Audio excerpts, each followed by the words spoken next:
What's up, everybody, and welcome to the Comment Writers. We are a Kamen Rider review podcast, and today on the show, we're going to talk about Kamen Rider Gav episode 48. I'm your host, Josh Meek, the Uber Geek, and I'm joined, as always, by my good friend, Toby Tobes. How's it going, Toby? Let's do a podcast.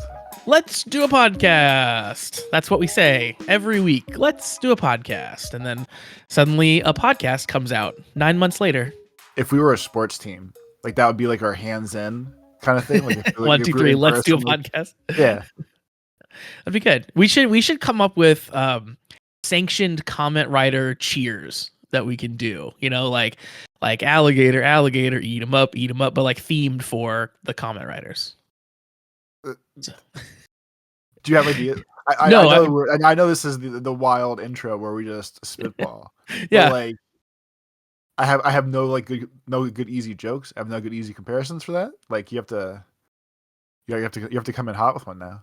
I'm asking ChatGPT right now for them, and we'll see if they have any good ones. Something like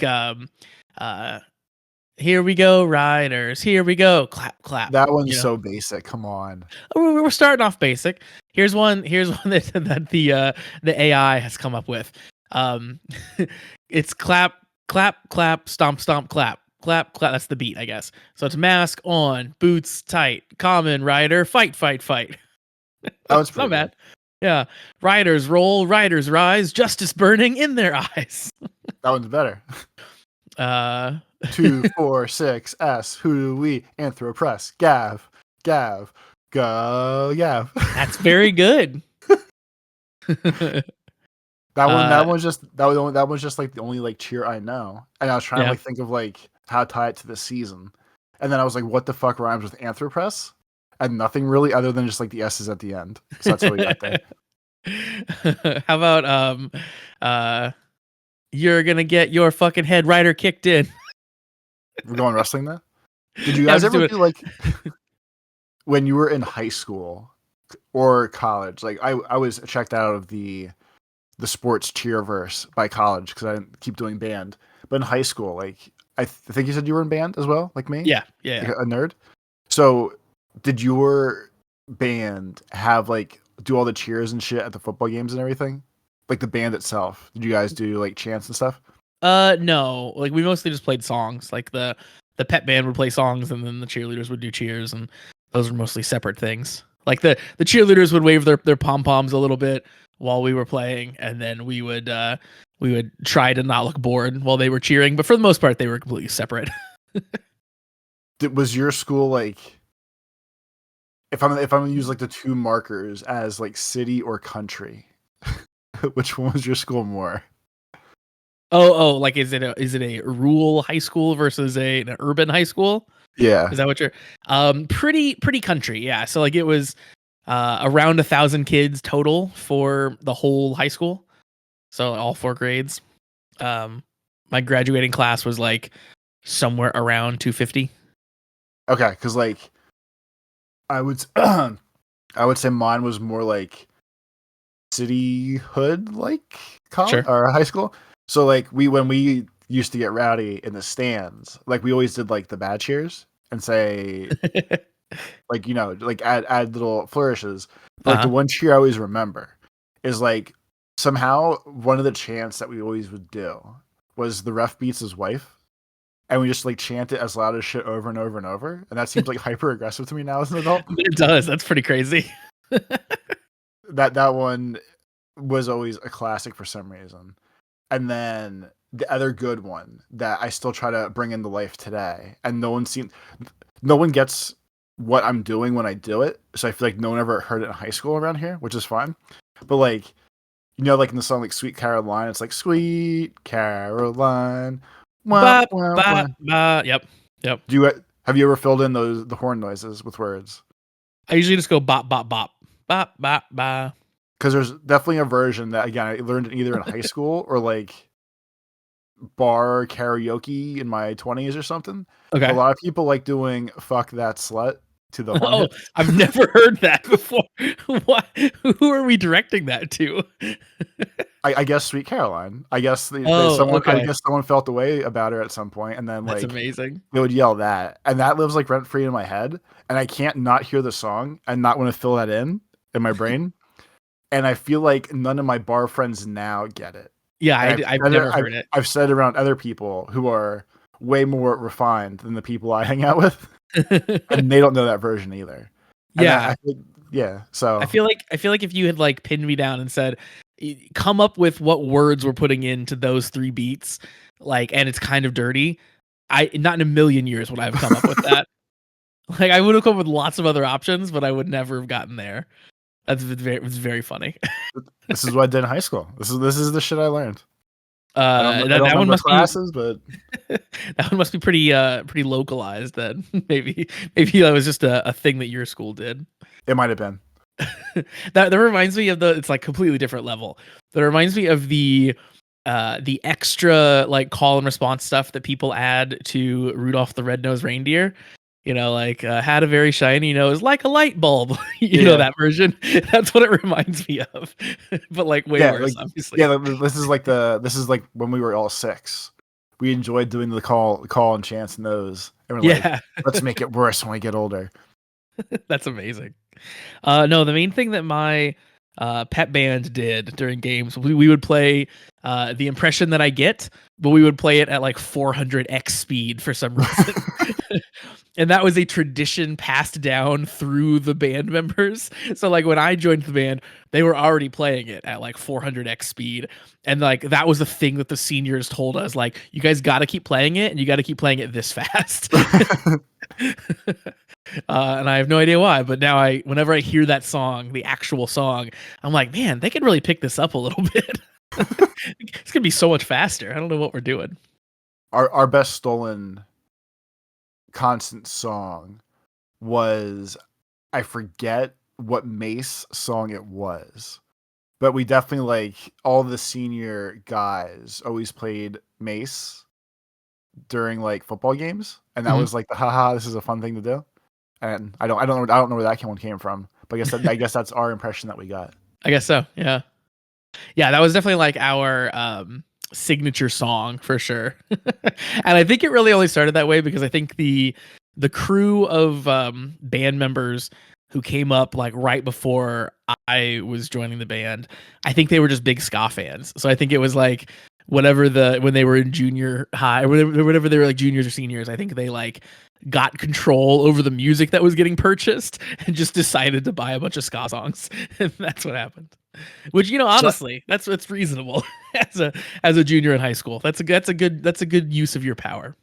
Yeah, so obviously all band kids are nerds, as we know. Oh, absolutely. B, yeah. Like to that point, I feel like vaguely, if you're in band, you're like, I'm not playing cool music. I'm playing weird old marches and America songs and shit like that. But like, I feel like when ska vaguely became a thing, like it'd be like 90s third wave ska. So like Boss Tones that people probably know, like Real Big Fish, people probably know. Yeah. Like that tier of ska band.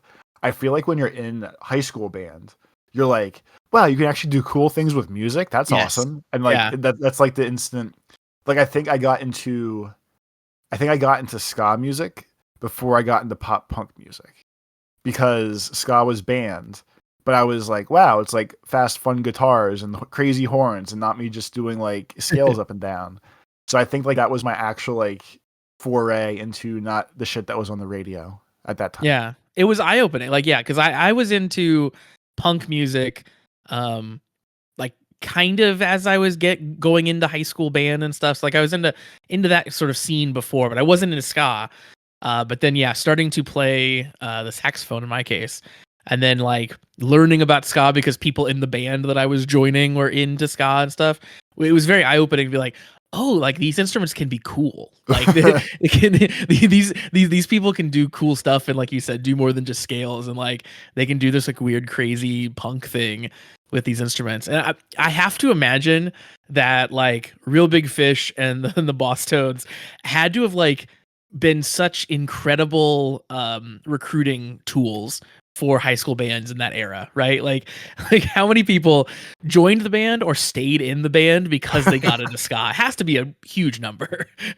I'm sure like a good chunk, like the any of like the ska instruments, like saxophone, trombone, trumpet, I would say are the main three. Yeah. And like those, I feel like you'd get locked right in. You'd be like, oh, this is actually decent. I guess I can still have fun doing these things. Yeah. I still tell me once in a while we'll get my saxophone out and play around a little bit. I haven't like kept up with the skills super heavy, but like I played all through grad school and stuff. So like, you know, I played regularly for a very long time. And so now once in a while I will still, you know, get it out and play with it. And I had a similar eye-opening experience about the saxophone just the other day where it's like, oh, this can be cool again. Because I saw a YouTube video where someone was taking his saxophone and basically playing into a microphone and then looping the sound through a bunch of like guitar pedal effects and just like doing insane stuff with the noise. Like he was doing like this weird crazy like granular thing where it's like looping portions of the sound and then of course running it through like reverb and like bit crushing it and doing all kinds of nut stuff.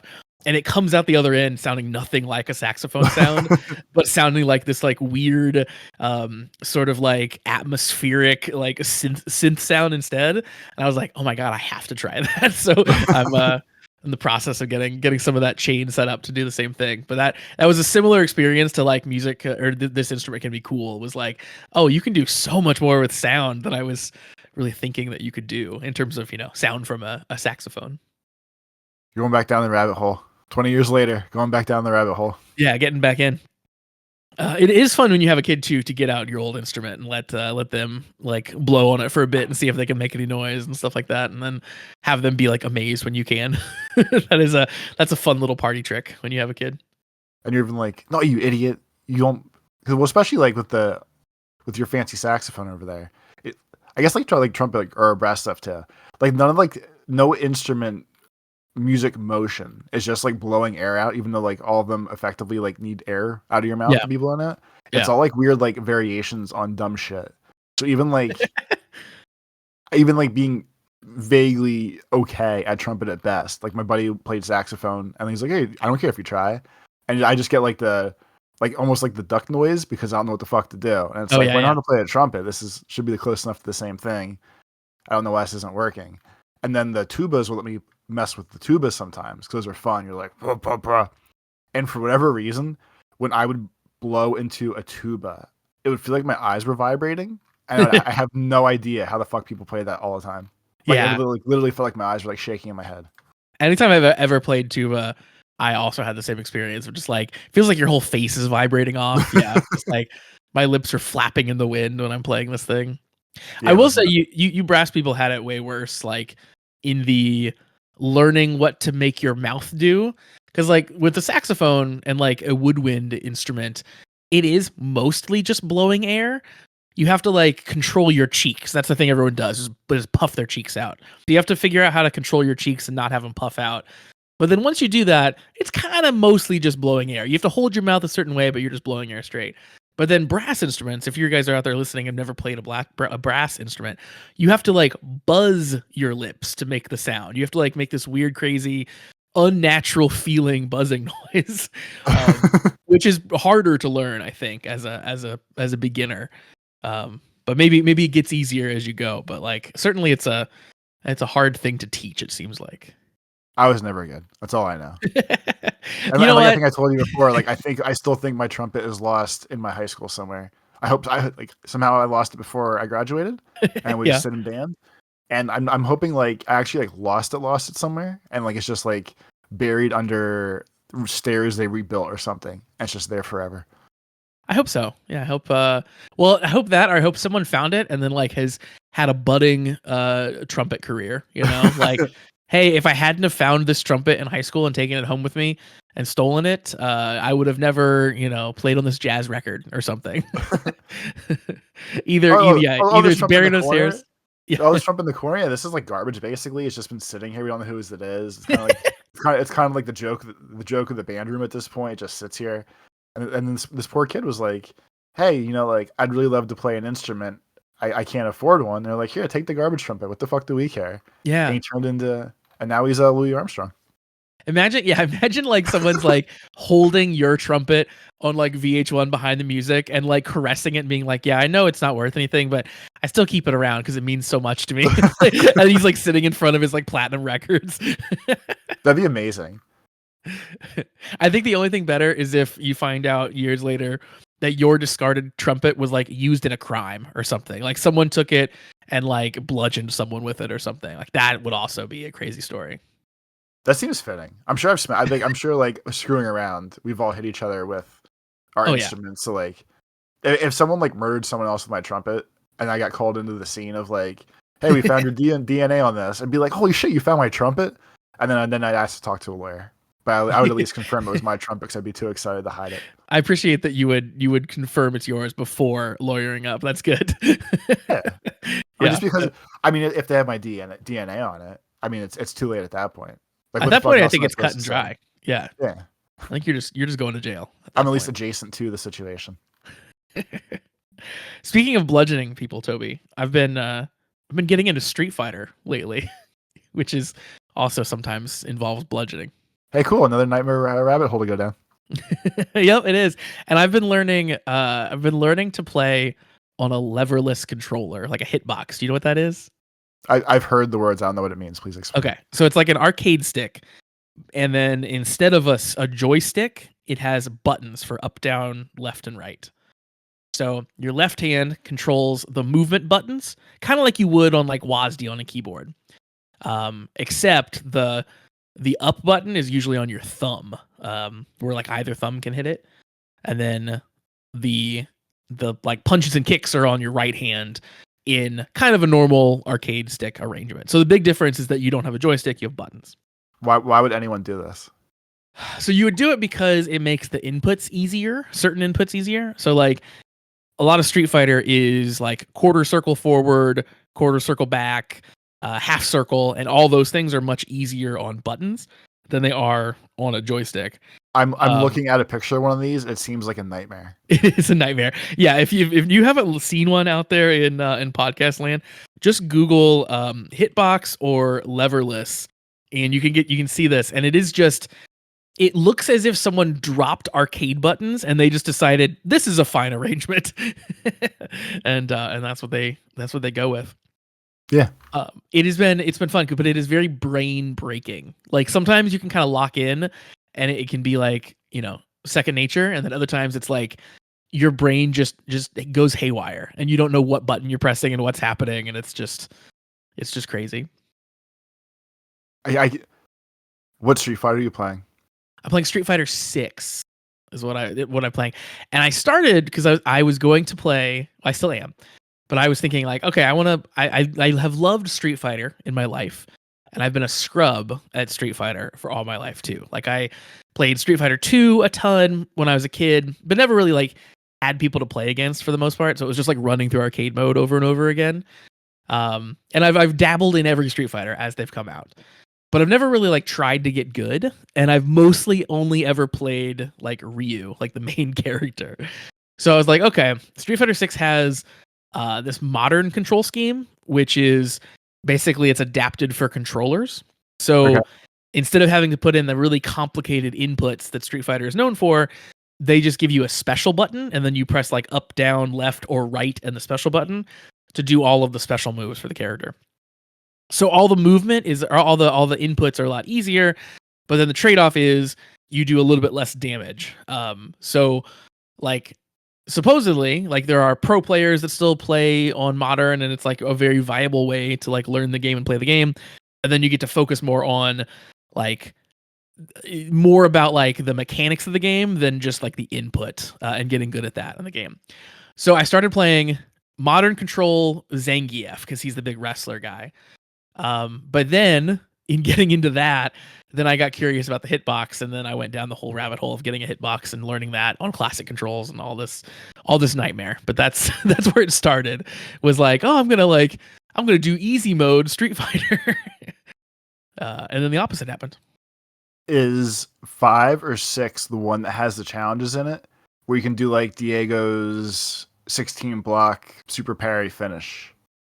That might be 5 because 6 has combo trials, but I've not seen any that are that like insane yet. I guess I'm not deep enough in the combo trials to really know if they get super insane, and I haven't seen any that are like named like that, if that makes sense. I feel like it's super specific. Like it's not like locked or behind or anything. Like you can just try it away. You can just try it right away if you want to. But where this was going was, I want you to play that game instead, and I want you to never tell me about Street Fighter again until you beat that. I'm never ever gonna do the like whatever it is 16 20 some perfect parries that it takes to get that Daigo thing. That's insane. Good. And now I never have to listen about Street Fighter. Street Fighter's fun. You should get into Street Fighter, and then we should play Street Fighter together. You know how this goes. That's the ultimate. You can beat me. It's fine. You can beat me. I don't care. But then I get too rowdy too. You can get rowdy. That's kind of the point. How about we find something that you're good at instead of just what I'm good at? With Street Fighter, I've got a head start on you. Which one is the 6th? Let me see. 6. Yeah. Let me look up. I'm just saying, consider the gauntlet thrown down. All right. Let's see. At best, it's like $38 still. So when this gets a little bit cheaper, where I don't, $28. So when it gets a little bit cheaper, where I don't care about this disposable income, I'll get it just so we can play. All right, good. By then, I'll be even better. And I certainly won't have forgotten about it. Hopefully we both do. Speaking of things to forget about, Toby, I don't want anyone out there to forget that we have a Patreon. You can find that over at patreon.com/thecommentwriters. $3 a month gets you access to all of our bonus content where we watch tokusatsu and you get to watch it along with us. And right now we're watching Dawn Brothers and Goes Yuger, so a couple of Sentai shows. So if you like what we talk about here in the Kamen Rider world and you want to see what we think about some Sentai, well then come on over to the Patreon and we'd be happy to share that with you. We also have a Discord. You get access to the Discord and can hang out and talk with us all week long. And it's a lot of fun. So again, patreon.com/thecommentwriters. There's also some free stuff over there too. If you want to just give it a little sample, the first episodes of all the shows that we've watched are up for free. You can follow the Patreon for free as well. So you can get a little taste and see if it's worth signing up or not for you. Toby, with that, let's jump over and let's talk about Kamen Rider because we had a big episode this week. We're getting close to the end here of Kamen Rider gavv, and episode 48 is what we are talking about this week. And it is, well, a lot of things happened, I guess, in this episode. But the episode is titled Burning Amazing Gummy, because that was our big Gochizo debut. But of course, the episode opens with the fallout from last episode, which is the death of Nielv. Nielv got outsmarted once again by President Boca, and essentially he essentially just blew himself up. Yes, exactly. So this episode opens, and we're kind of like reeling from that effect, and they're trying to figure out what to do, Toby. And the first thing that they decide to do is go out and hunt down all of those little Gochizos that Nielv put out into the world. And they do that by basically turning into little kid bug catchers, like from Pokemon. So, yeah, my specific note was bug catching Gochizos feels so Pokemon, and I don't know why. Yeah. And like, even like in Pokemon, it's not like, it's more like Animal Crossing, I guess, where like you're real time actively swinging your little net trying to catch stuff. But they made it seem so easy to catch them all, because basically like we didn't see like crazy chase adventure or like any sort of hard work in this. They basically went to the playground and they were like, there's the last ones, and just swooped them up real easy. And when they were like, oh, we found them all, and they had like 3 of them or like 4 of them with like two apiece, it really seemed like they weren't the national threat that they were in the past, but I guess they might still be. I vaguely remember there being a line. I'm kind of replaying it back to see if I remember, to see if it happened. I vaguely remember there being a line where Hanto says, let's see. I think he was joking when he said he got them all. Because I think he said something along like, along the lines of like, well, thankfully that's done. And then he's like, yeah, I wish. And then he's like, all right, I'll go over here. So I think he was being facetious because they had so much more work to do, and they had only just begun. Because they got like 4, and then they were like, "Oh, we're good." That's why it was so funny to me that they had such tiny little like catcher boxes and stuff. It's like, why did you set out on this job with completely inadequate supplies? What are we doing? It feels like vaguely on brand for how they've Kamen Ridered. It does. Like they kind of go like they have a plan. They don't like plan the plan. They just like do the plan, and then they get halfway through it and they're like, "Well, this kind of backfired. Let's go regroup and think about this smarter." And usually that regrouping into the smarter thing is what works by the end. But the first test is never a good one. Listen, they're not bright boys. They're gung ho. They're ready to go. They're like a trio of German shepherds, very excited, just dumb as a box of rocks. You know, got that lab energy. Exactly, strong lab energy here. Then they don't know what they're doing. First pass at this plan, not great. They sorted it out. It was fine. They eventually they got there as always. Yeah, but yeah, I thought that scene was pretty funny. And then we foresee that Rakia is he's in the lab. He's cooking up some science because he has he's created an antidote that he thinks is going to work on the people who are, I guess, brainwashed is the easy term here. So he tries it out on Sachika. He sprays her with the little mist, and he brings her back to life because she was in a press. And she wakes up and she is fine? ? He isn't quite sure in her manicness whether she's back to normal manic or if she is still possessed manic. But then we kind of decide she's normal. I thought it was funny that like I know they have to figure out a way to de-crazy them or whatever, but he sprayed like a water bottle and a piece of plastic. if we're to make this as practical as possible, his plan was, I made this antidote. I'm going to spray it on a piece of like acrylic, and then I'm just going to go, healed, a demon be gone. And then he slices the ribbons open, and so everyone's back to normal. Or at least her and then Shomo's uncle. But like he didn't give it time to soak in. He didn't polish the anthropress with his brainwash spray first. It was just like, psst, okay, you're good. Bust her out. You would think you would at least have to spray the people with the antidote after bringing them back to human form, you know, when they have pores again. Yeah, like pop her out of the wrapper and then be like, demon be gone, and spray her in the face. So she breathes it in or gets in her pores or something. And yeah, the fact that he sprayed it on the press was great. Because also like he does it on the table and it gets the table more wet than her basically too. It's just like the whole operation's a little confusing.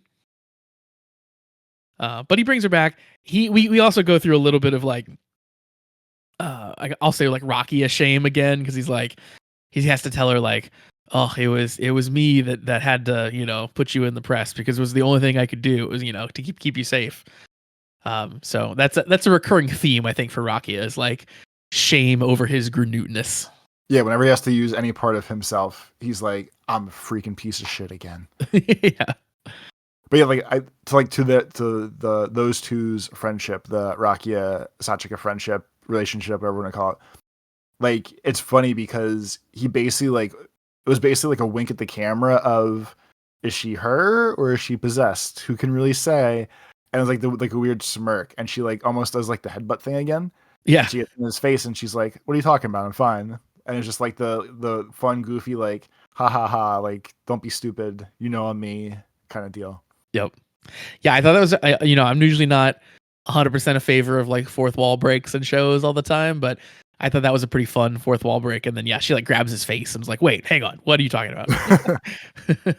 It's all pretty good.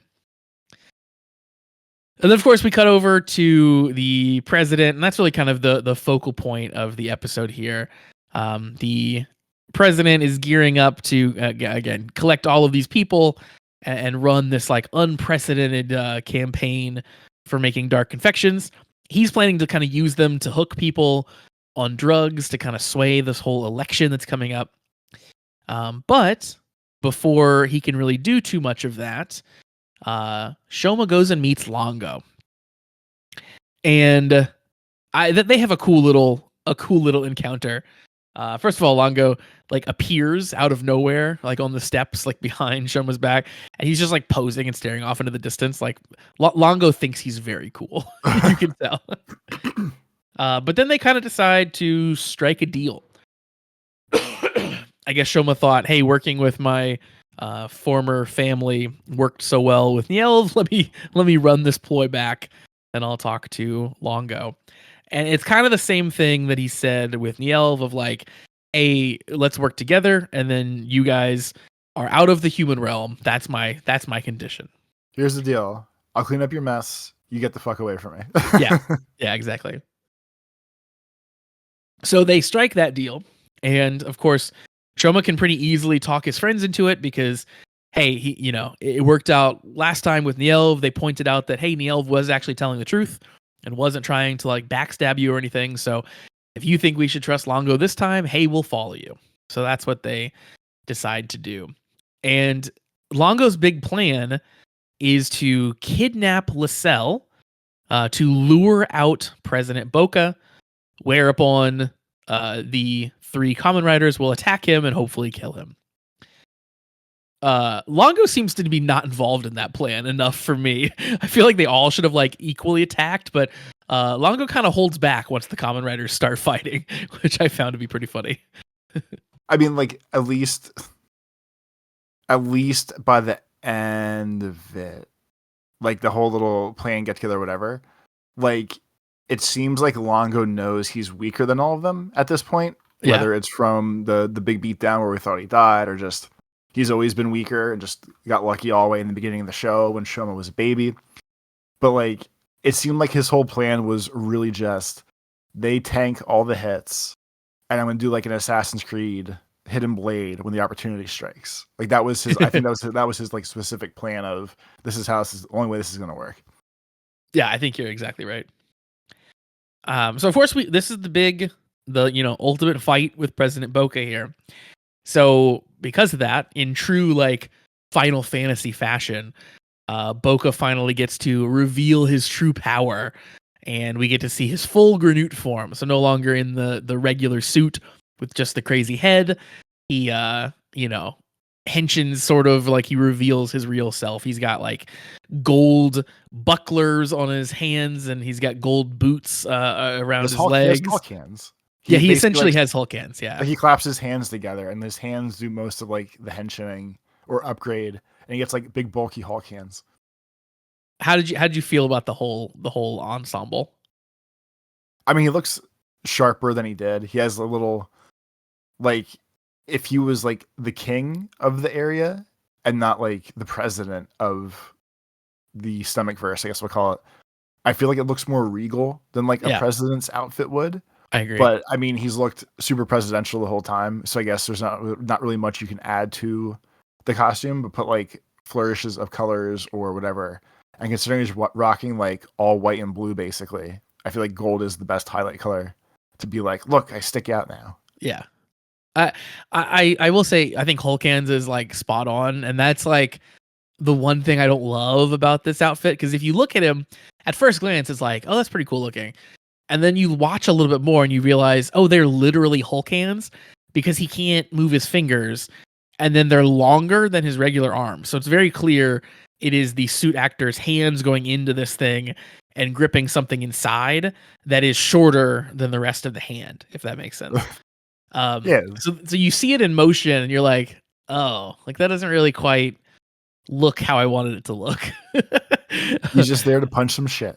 Yeah, it's not the end of the world, but like I think that Boca so far had been really awesome in the fights that we'd seen, because for the most part, he's just like standing there in his suit, like sort of like waving his hand to like knock things away and gesturing. And he's like, he does the perfect, like, I'm expending 0 energy, but still kicking your ass thing.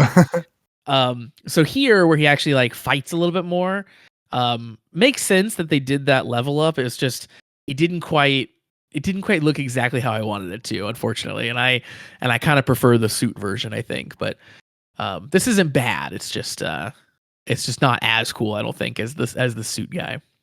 It just could have been a little bit better, I guess we'll call it. Yeah.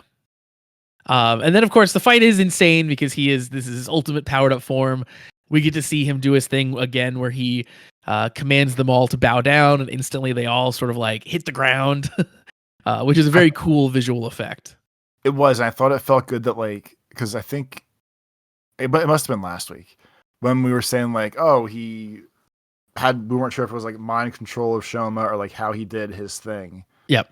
Like this time we confirmed like, oh, it's just like he's effectively casting like a magic spell of just like when he says bow down, everyone just like collapses. And it's not like specific to a Shoma defense or anyone else's defense. It's just like when I say the words, you're all bowing down. Yeah, because I had guessed before, like, oh, is it like he, you know, kind of like where he like developed an antidote early for one of the toxins? Has he embedded something in Shoma where he can control him or whatever? And yeah, no, that's not the case. It's just he has like voice powers that he can control anyone. Which is a fine answer to how that works. It was just it was not super clear last time around. He's looking like he's about to beat everybody. Everybody's like bloody and dehensioned in the middle of this fight, as they should be with a fight of someone of this caliber. But of course, Shoma finds his true fighting spirit, and he sees a discarded pack of gummies that has come open in the gravel and in the dirt, and he grabs them in his hand and he says, "I'm never giving up." And he eats gravel and dirt and gummies, and he forms the burning amazing gummy, which is a new Nugochizo, giving him a new power-up form that he's finally able to use to beat President Boca here. I was shocked that we're getting like one last final form. Yeah. With 3 episodes to go, or 2 episodes to go, however you want to, whatever count we're assuming here. And I just thought it was cool that since like Rakia loves rocks and all that dumb bullshit, I just thought it was hilarious that like Shoma's final form was like grabbing both sides of his world. Yeah, he was. For lack of a better term, like he grabbed his Granute side, who loves eating delicious rocks as snacks, which I guess he never put in his book and never tried, and then just ate his dirty gummies with some rocks and hossed it all down and just went nuts. Man, yeah, I hadn't really considered it from that level of, yeah, it is like both sides of his world at that point. I was just laughing at how like hilariously gross it was that he was putting all that rock and dirt eating, but totally, it's like, you know, both sides of yourself coming together finally. The form looks cool too. It is like it's all red, obviously, from his burning passion. You know, he runs through the flames, and you know, he is suitably strong without looking ridiculous. It's a nice looking little form. For like, I thought it was cool that like when he henshined, he did kind of like when in X8 they would get possessed and their eyes would glow, kind of deal. Yeah, with his face beat to shit, he like did like he looks like the Joker almost, when like his little eyes flash purple again of like, I'm gonna henshin you, motherfucker. And the whole fire lava thing coming out from the ground when he henshined, I thought was cool. And then the whole time they're like, wow, he's blazing hot. There's so much heat around him. Oh my God, he's on fire. And it was just kind of cool that like he wasn't kicking Boca's ass by himself necessarily, but it was cool that like he's so like actual like magma hot that he kept like grabbing Boca's shirt, arms, jacket, whatever, and like his hands would melt into him, or he'd like melt part of the armor. Just like CG didn't stay melted, but like Boca grabbed him when his fancy form was gonna like still gonna try to kill him, and he basically like in any normal media, someone like grabs the pants of the person that's kicking their ass and then grabs their shirt and pulls himself up on their clothes, and he kind of did the same thing.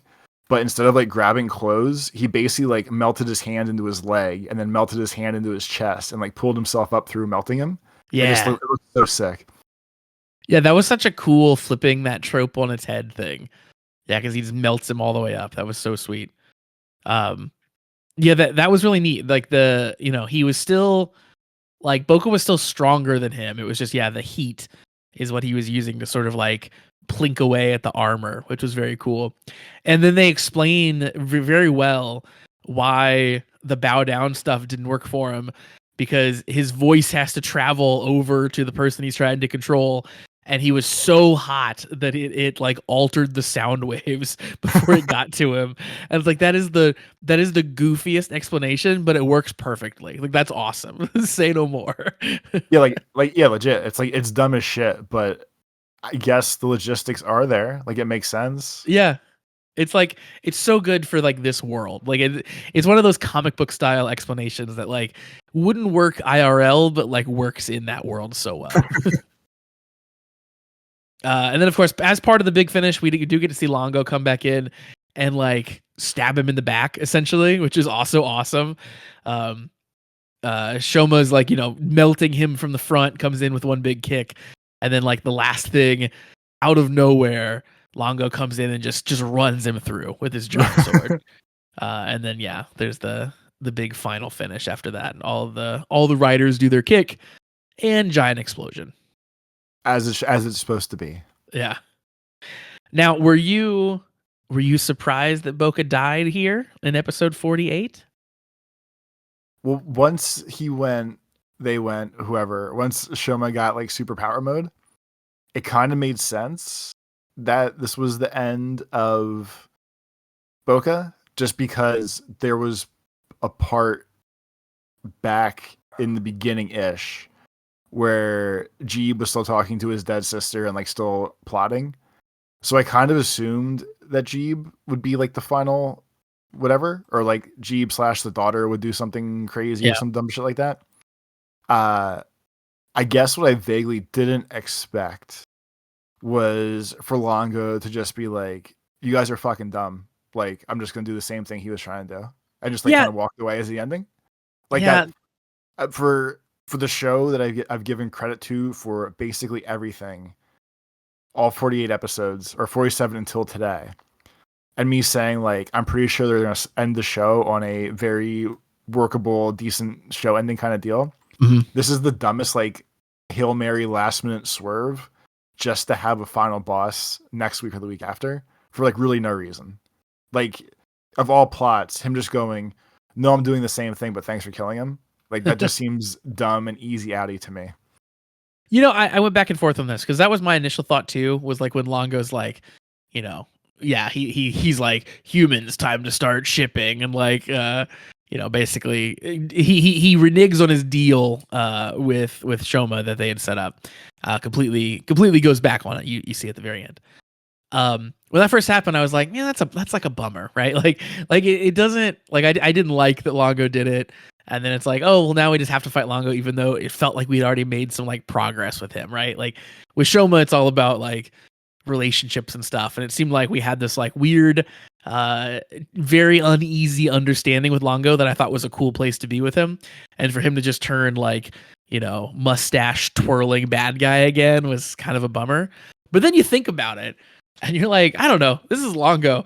Everything I've known about him up to this point is he would do exactly this, right? He would do the very opportunistic thing of let my enemies kill each other and then I will swoop in at the end and just like pick up all the pieces. It's very on brand for Longo.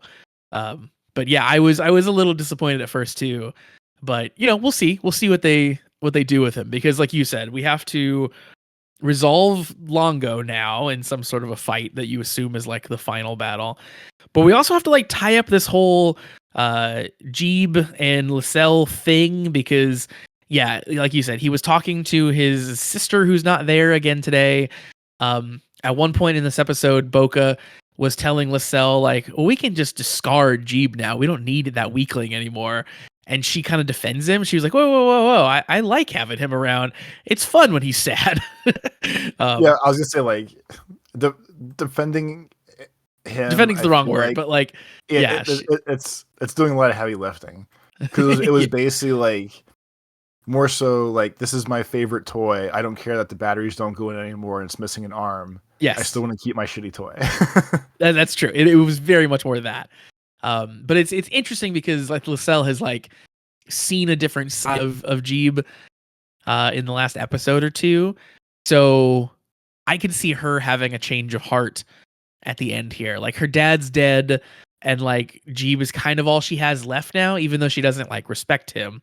Like maybe there's some weird like, oh, I actually do support him getting stronger and getting what he wants now. There could be like a weird swerve there. So I could almost see Jeeb turning and helping Team Shoma against Longo at the end, and that being how things kind of culminate. That's the word I'm looking for. Yeah, both. Yeah, I mean, like, of anything, I could see like Jeeb being the final piece that's just still there, and Shoma being like, "You just stay here. Like, we don't have to fight. Like, you literally just stay here. Leave us the fuck alone. Don't come get humans anymore, and we're cool." And Jeeb just being like, "Yeah, whatever," and just like letting it go. But that seems like the ending now at this point with how everything else has been going. Yeah, I think it very well could be. Shoma's been trying to run that play now for episodes. Like, just you guys do your thing, we'll do our thing, and we'll just call it a day. Everyone be cool, and no one wants to take him up on that. Yeah, like of all things, it's a pretty simple ask. It's literally just like, just leave me the hell alone. All I want is for you just leave me the hell alone. Do whatever you want to, but there's little doors to where I live. I just want you to close the doors. You live your own life. You knock yourself out. Make all the candy you want. Just don't do it off of humans anymore. Yeah, just no more. Let's jump over to some emails because Shade sent us in an email this week that talks a little bit more about some of the stuff. So cast@commonwritersucks.com is the email address. Once again, cast@commonwritersucks.com. And as I said, our first email comes in from our friend Shade. Shade says, top 5 iconic presidential assassinations ever. Shade says, hello, everyone. Welcome back to Common Writer Gav. 2 more episodes to go. Next week will be the penultimate of the series. To celebrate the death of President Boca, I'll let you in on a topically related funny coincidence. You guys remember Kamen Rider Black Sun, right? It's an incredibly political show, and at the end, the evil prime minister in the show was brutally murdered. This was released just 2 months after the IRL assassination of Japanese Prime Minister Shinzo Abe. What's even funnier is that the evil prime minister from Black Sun was apparently somewhat inspired by Shinzo Abe. I still can't believe to this day that Toei had the balls to release Black Sun only 2 months after the real-life inspiration for their villain got brutally assassinated. That is crazy to think about. Think about like Nintendo pushed back the launch of the new Advanced War game when the Russia-Ukraine stuff started. Like, companies are usually very sensitive to those sorts of optics. And for Toei to be like, fuck that, no, 2 months later, that's plenty of time. Yeah, that's pretty good. Shade says, all right, now let's get on to some non-assassination related news. First up is an update on Geats' little side adventure into a zombie survival game. The entire fight sequence from the trailer has been released and fan subbed. We get to see Geats in action after 2 years. From what I've heard, this was directed by an indie toku director in China, which is pretty cool. So yeah, if you didn't hear, I think we maybe talked about it last week, is that Geats and Geats' actor are returning to star in this zombie survival game, which is a weird crossover, I guess. It's a thing to do. Well, there's nothing to do, I guess. It certainly is. Next up is Zet's news. There were no announcements this week, but a Japanese talk show recently had an episode about Kamen Rider. They got a bunch of people on the show discussing Kamen Rider and how it's changed from their time, etc. And Zetz himself made a special appearance on the show.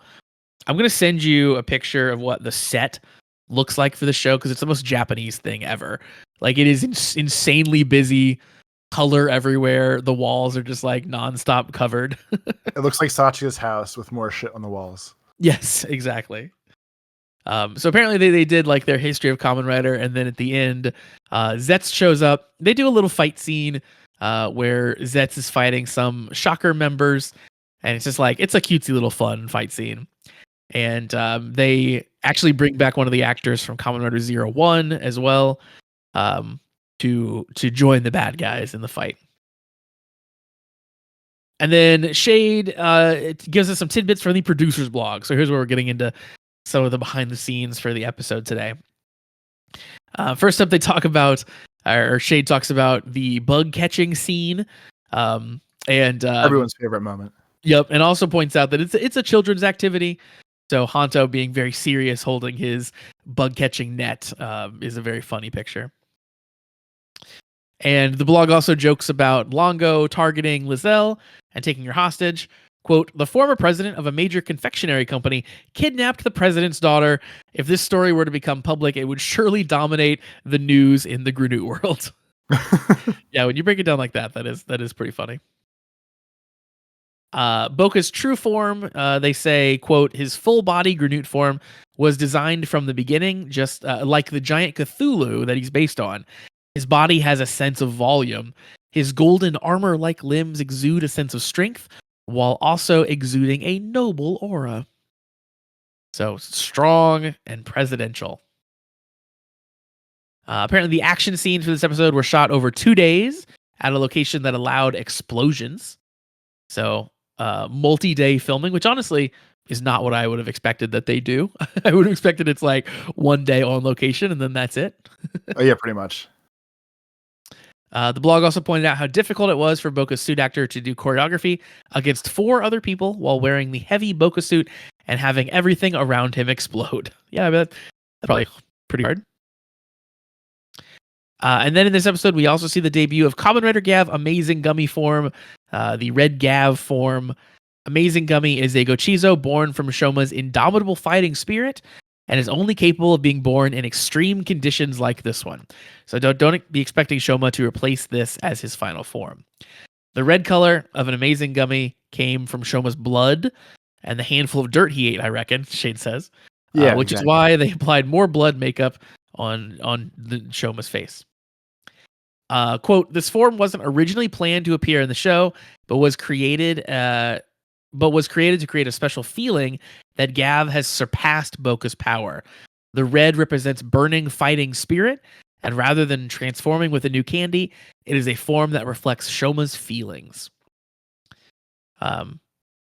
Yeah, so that's cool. I like that it isn't for the first time, really, it's not a candy-based Gochizo. It's like Shoma exuding energy Gochizo.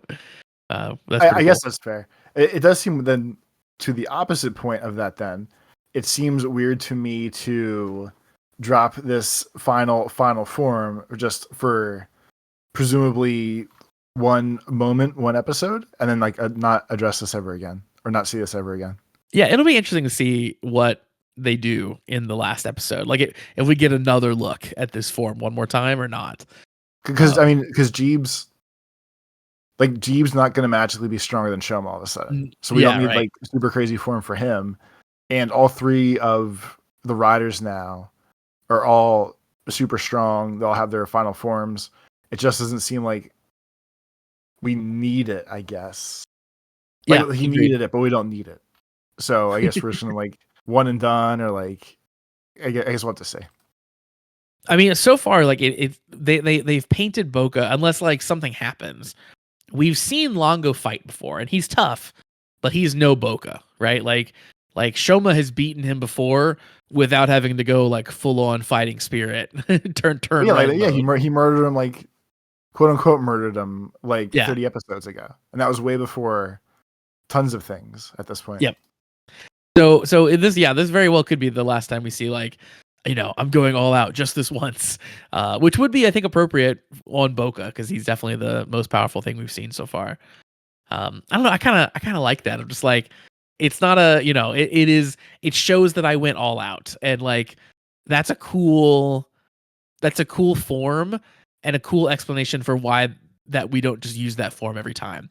It's the same reason why I liked the this requires 100 Gochizos to pull off thing, because then it's like some stakes. We have to like explain, or it gives us an explanation of why we would use the base form still. Because like, hey, there's a lot of expenditure to go to the higher form. I can't do that every time.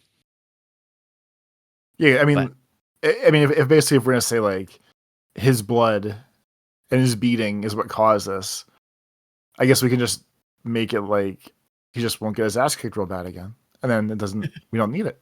Yeah. Shane says, hello, it's Shane again here. As a few blogs ago, They explained how the president's power works, but I still didn't understand how it worked after they explained it, so I decided to skip it because it didn't seem that important at the time. But it is now, so let's explain it. From the crude Google translation search I did, Boca can apparently control air, or to put it into better wording, he can manipulate his surrounding atmosphere.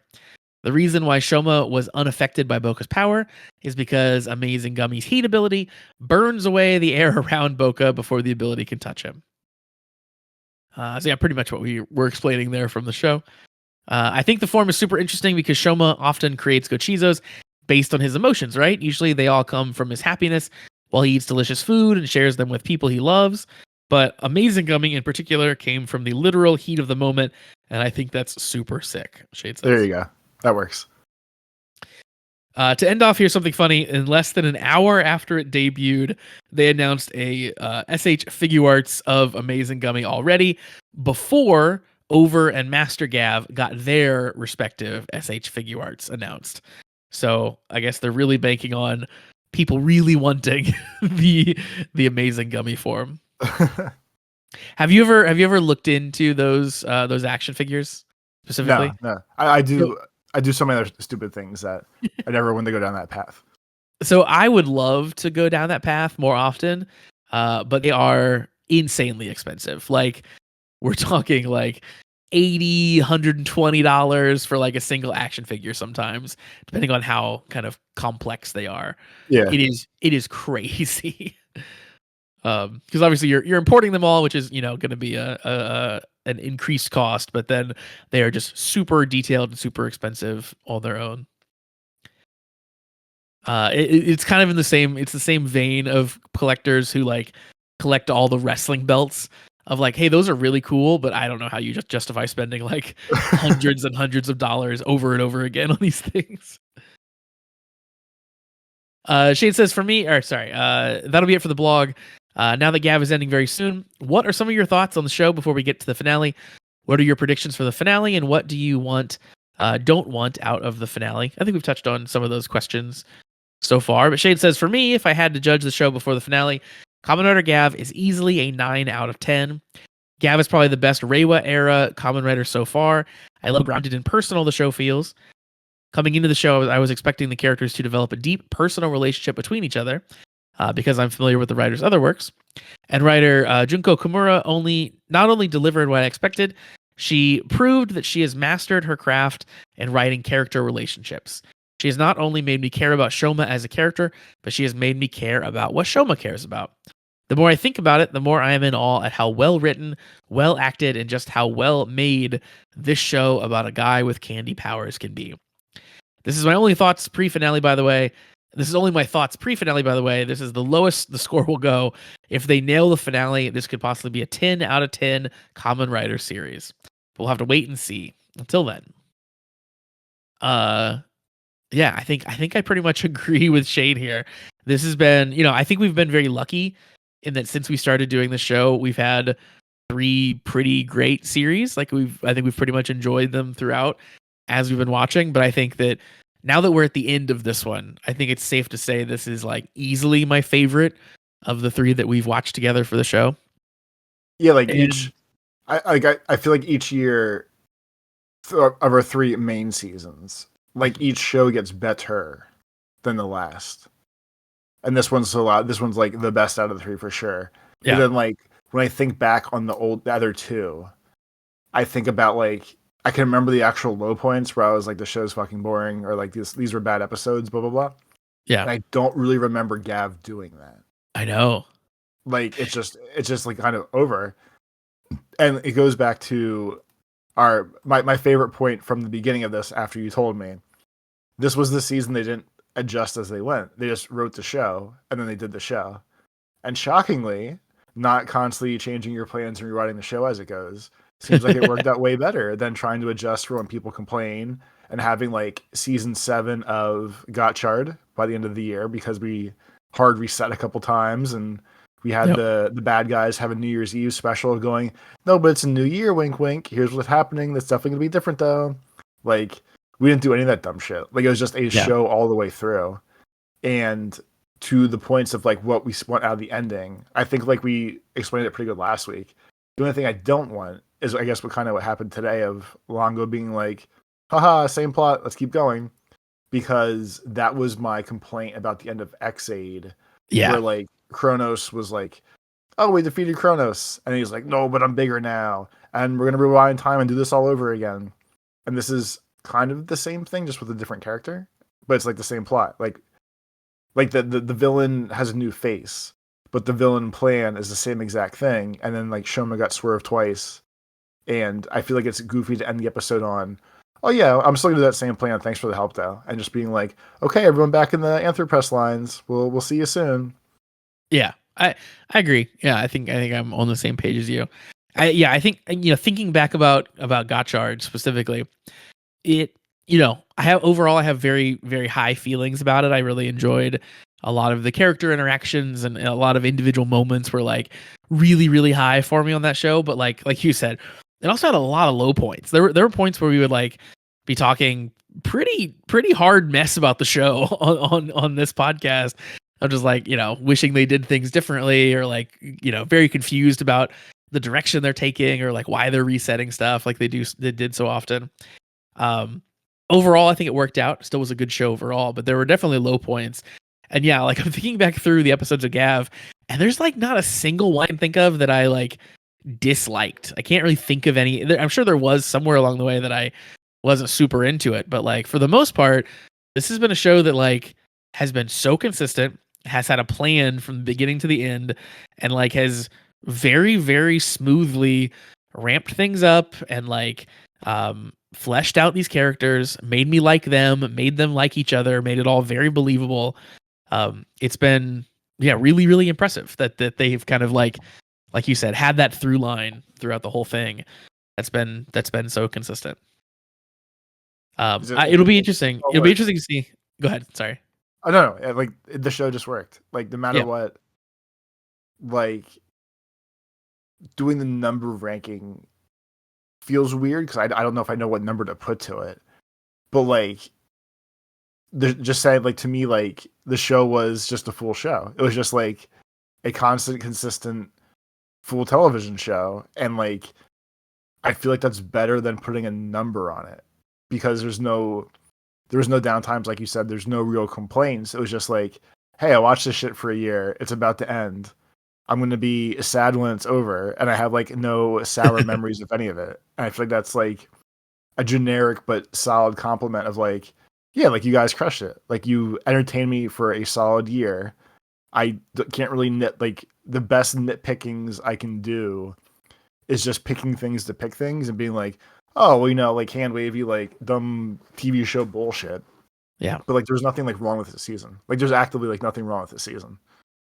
I think the highest praise that I could give it at this point is, I don't think anything they do in the last 2 episodes here could change this. I think this is a show where like if someone was looking to get into Kamen Rider, I can like wholeheartedly recommend that this be their starting point, right? Like if you want a sample of like the best that Kamen Rider can offer, like this is it. This is the one that, in recent history, right? I'm not saying it's the best ever Kamen Rider series, but like if you want something that's relatively current, that is like a great representation of the good stuff that the series can offer, like this is it. So yeah, I think that's even better than, like you said, putting a number on it. If I would recommend it to a normie. But yeah, certainly has been fun. And again, Shade, thanks very much for the email and for all the news, as always. If you want to be like Shade, because he's very cool, and send us in an email, you can do that. Send those over to cast@kamenwritersucks.com. Once again, that is cast@kamenwritersucks.com. And of course, do check out the Patreon. We'd love to have you there in the Discord and watching all of our bonus content. Once again, that is patreon.com/thecommentwriters. And I think that's going to wrap the episode up for us for this week. So Toby, why don't you tell the people where they can find you on the internet? On Twitter, it's Life of Tobes. On YouTube, it's Tobes Plays. And on Retro Achievements, it's Tobes Plays as well. For me, you can find me on Blue Sky at meek.lol. You can follow the show on Blue Sky as well at commonwritersucks.com. And again, we hope you check out the Patreon, send us in emails, and if you would be so kind, go ahead and subscribe to the show on whatever platform that you prefer listening on, and give us a thumbs up or a review if you can on your platform. That always certainly helps us out. And of course, telling a friend is the thing that helps us out the most, and we appreciate whenever you are able to share the show. So that is going to wrap it up for us for this week. We'll be back next time to talk about episode 49 of gavv. So yeah, we'll see you back for that. And in the meantime, have a great week, everybody. Peace.